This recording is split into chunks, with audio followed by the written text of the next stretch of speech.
Hey everyone, how's it going?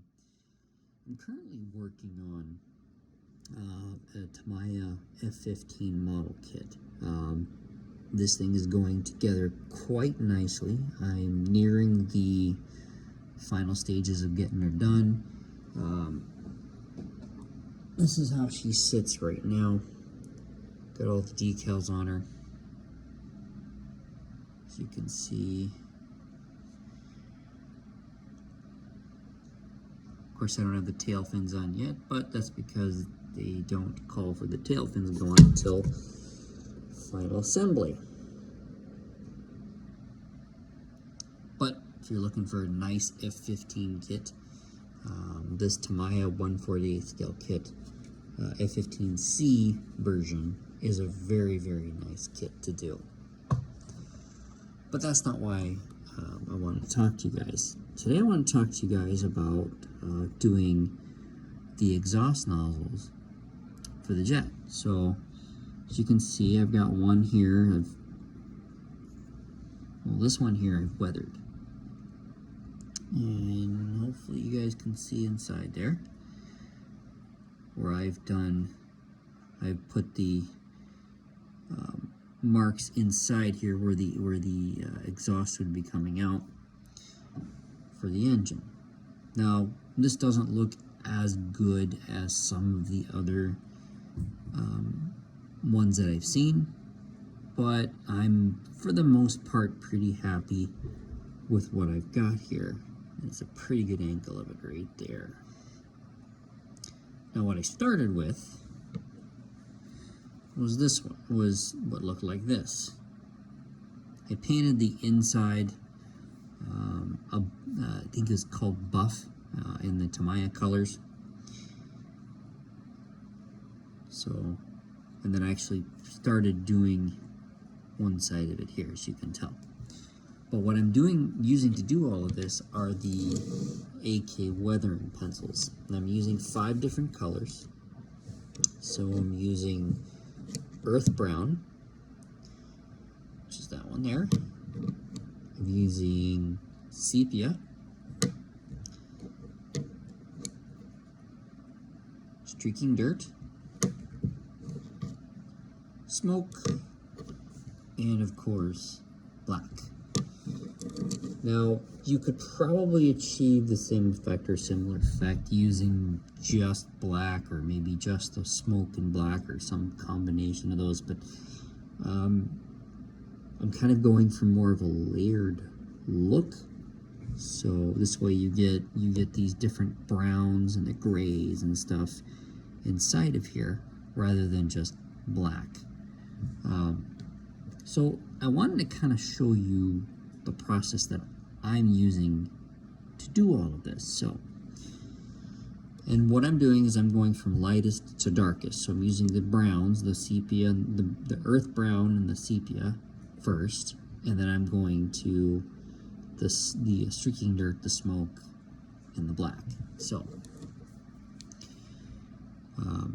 and it's just the normal way you use these pencils. So you just take your pencil, you dip it in some water,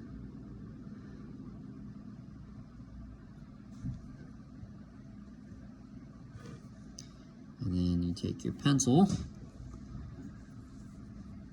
and you put it on the edge here. So I'll put it right, so I'm gonna put it right here next to this other one that I did. So, and oh, the other thing too is you see these, you can see, I don't know if you can see them in the picture here, but and if you look at any F-15 jet nozzle, you'll see these lines inside there. It's because these on the outside of the engine, on the exhaust, these move. These are they expand and contract depending on how they're using the engine. So you get these lines on the inside here. Now, what I've noticed for most F-15 engines, those lines stay generally a lighter color, and I mean, you can kind of see it in here.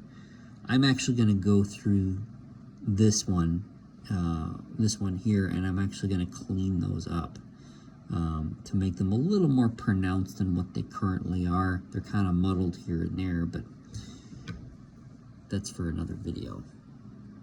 Anyway, so what I'm going to do is I'm going to take the earth brown and I'm going to apply a little bit on the edge here, just like so. You can see that little bead of color. And then I will take one of these hobby Q-tips. Now this is the one I used for the other engine, so I'm just going to continue using this one. As you can see, it's already got stuff all over it. And then I'm going to take that bead of color that's in there, and I'm just going to streak it. So this is the outboard side, right? The aft side. This is the forward side. So I'm just going to streak it towards the forward side. Okay.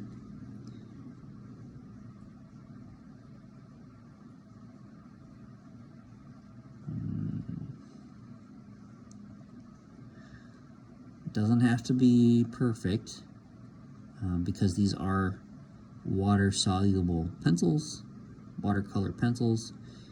Yeah, if you mess up, it's not that big of a deal. Plus you're going for a layered look anyway, so this first brown layer, you're not going to see a whole lot of it.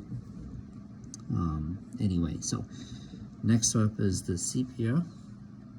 Dip that in the water.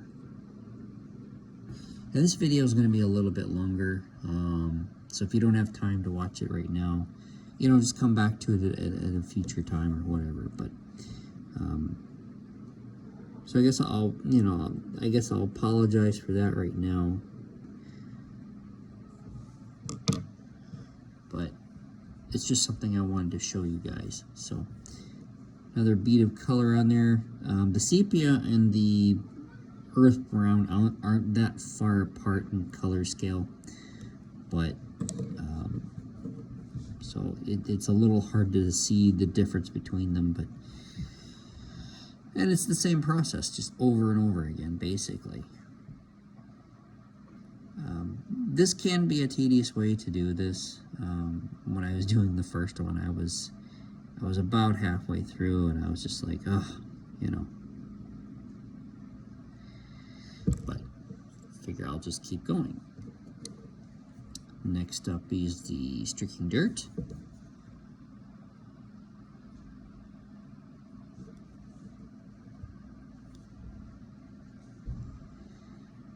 And then we'll just go ahead and apply a little bit here. The streaking dirt's kind of a brownish color too, so it's like I said, a little closer in color scale, but not quite as bad as the two browns. And then you just streak that back, just like you did the other ones. And then you move on to your smoke.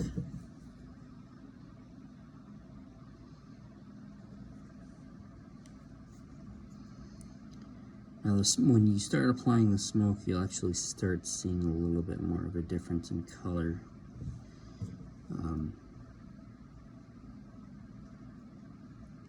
Than you did with the browns. So,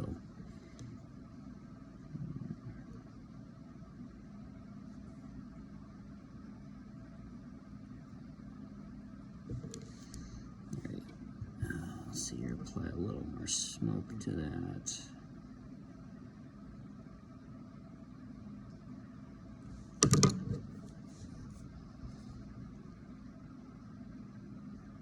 There we go. All right.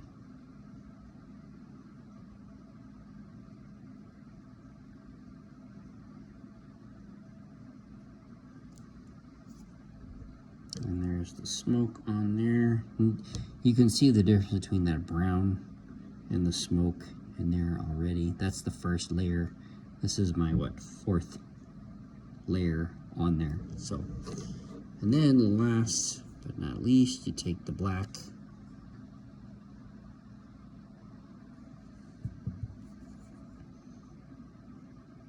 And you apply some of that there. The thing about these pencils is you notice that if you want it a little thicker, you actually want to scrape some of the material from the tip off of the pencil onto what you're working on, versus if you just want the color to be on there, then you just obviously take whatever the watercolor is giving you. So in this case, I'm going for a little bit thicker rather than just the color. So I'm actually scraping off a little bit of the tip onto the jet nozzle here. And now I'm going to go, and you can already see a pretty stark difference between the two.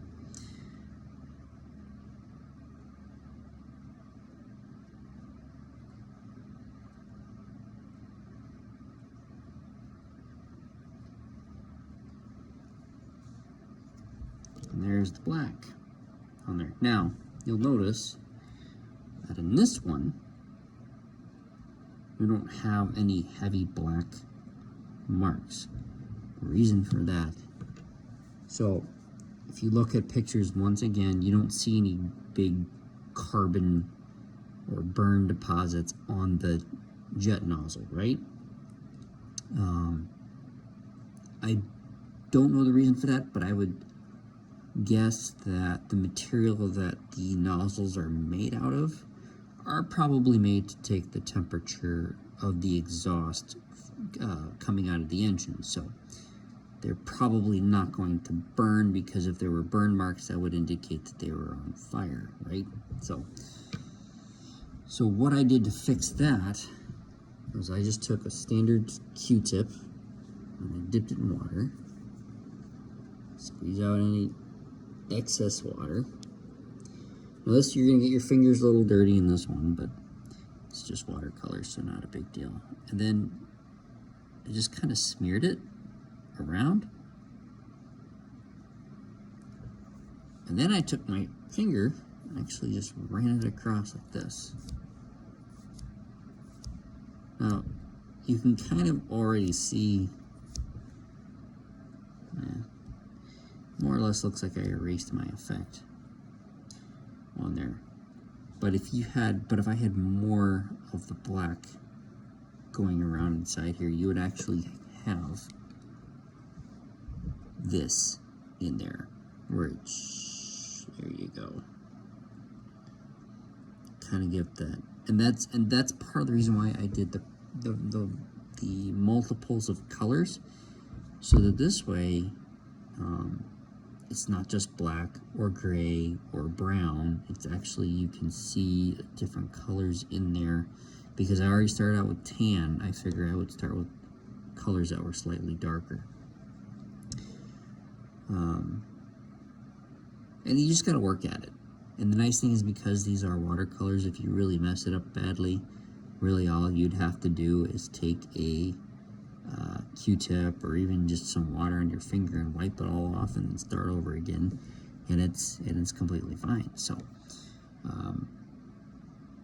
yeah, that's the basic technique that I wanted to go over and show you guys and give you an idea of one way to achieve the exhaust look on the nozzles for the